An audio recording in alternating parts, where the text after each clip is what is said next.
CPM-കാരനല്ലാതെ മറ്റൊരാൾക്കും മത്സരിക്കാൻ കഴിയാത്ത പാർട്ടി ഗ്രാമങ്ങളിൽ സധൈര്യം UDF-ന്റെ സ്ഥാനാർത്ഥികൾ നാമനിർദ്ദേശ പത്രിക നൽകി കഴിഞ്ഞു. അവിടങ്ങളിലും മത്സരം നടക്കുകയാണ്.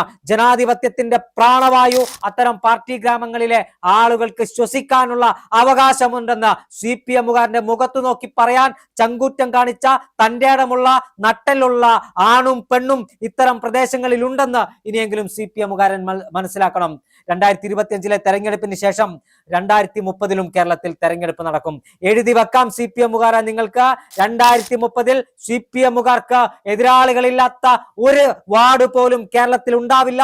CPM-ന്റെ മുഴുവൻ പാർട്ടി ഗ്രാമങ്ങളിലും ജനാധിപത്യ രൂപത്തിൽ തച്ചുടക്കുന്ന സംവിധാനം കേരളത്തിൽ ഉണ്ടാകും. അതിൽ നിങ്ങൾക്ക് തർക്കം വേണ്ട.